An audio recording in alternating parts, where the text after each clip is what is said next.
तो नमस्कार दोस्तों, कैसे हैं आप सभी लोग। तो मैं आ गया हूं एक नई वीडियो और एक नई खबर के साथ आप सबके बीच।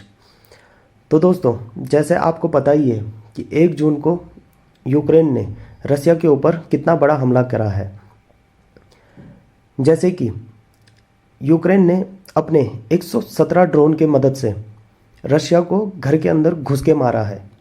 ऐसा ही बोला जाएगा क्योंकि जिस रशिया की जो बाउंड्री है उससे 1800 किलोमीटर तक अंदर तक यूक्रेन ने अपने ड्रोन की मदद से उनके एयरबेस और बॉम्बर प्लेन को डिस्ट्रॉय कर दिया है। उसके बाद क्या होता है, उसके बाद हालांकि इस चीज़ को रशिया गवर्नमेंट ने भी एक्सेप्ट कर लिया है, मान लिया है कि यूक्रेन द्वारा उनके ऊपर बहुत ही तगड़ा हमला करा गया है, जिससे उनके एयरबेसों को डिस्ट्रॉय किया गया है, उनके बॉम्बर प्लेन को डिस्ट्रॉय करा गया है। यूक्रेन द्वारा ये भी बताया जा रहा है कि ये उन्होंने उन बॉम्बर प्लेनों पे अटैक किया है, उन्हें डिस्ट्रॉय किया है, जिससे रसिया यूक्रेन के ऊपर बॉम्ब बरसाता था। तो दोस्तों, बात यह है कि 1 तारीख को हमला हुआ, 2 तारीख को रसिया ने एक्सेप्ट करा और 3 तारीख को यानी कि आज एक शांति वार्ता प्रस्तावित थी जो कि इस्तांबुल में होनी थी, जो टर्की के अंदर आता है। तो इस्तांबुल द्वारा इनको बुलाया गया था, दोनों देशों को, तो जहाँ के यूक्रेन के प्रतिनिधित्व आए और रशिया के भी प्रतिनिधित्व आए। उन दोनों देशों को एक टेबल में रखा गया ताकि ये लोग आपस में बातचीत कर सकें और किसी भी तरह इस युद्ध को रोका जा सके। परंतु दोस्तों, रशिया की तरफ से जो उनका प्रतिनिधित्व करने आए थे वो बताया जा रहे थे कि पुतिन के खास मित्र एवं राजनीतिक सहयोगी थे। तो दोस्तों, बात ये हुई जब यूक्रेन द्वारा अटैक के बारे में मीडिया ने उनसे बात करी तो उनका साफ कहना था कि कल का इंतज़ार करें। तो ये उनकी तरफ से बयान दिया गया है कि कल का इंतज़ार करें। इसका कहने का मतलब ये हो सकता है कहीं ना कहीं रशिया इस चीज़ का बदला जरूर लेगा।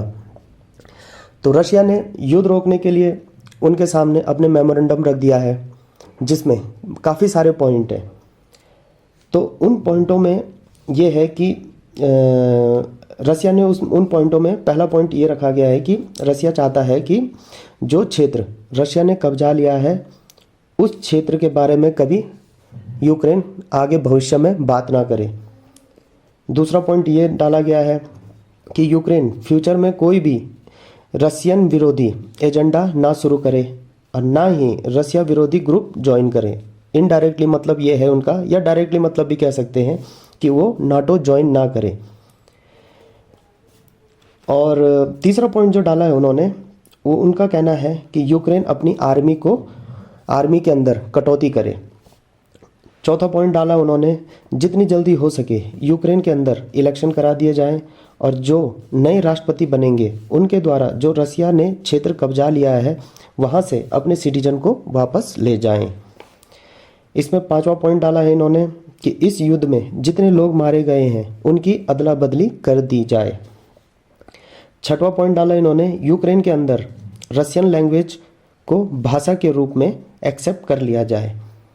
अब देखो दोस्तों, ये जो मेमोरेंडम दिया है इन्होंने युद्ध रोकने के लिए रशिया द्वारा, इन पॉइंटों को देख के लगता है कि रशिया युद्ध बिल्कुल भी नहीं रोकना चाहता और ना ही मुझे लगता है, जो कि पर्सनली, कि ना ही यूक्रेन युद्ध रोकेगा जिस हिसाब से यूक्रेन रिस्पॉन्ड कर रहा है। तो यही है फिलहाल दोस्तों, यही सब चीज़ हुआ है आज जो शांति वार्ता प्रस्तावित थी। तो यही सब टॉपिक डिस्कस हुए हैं।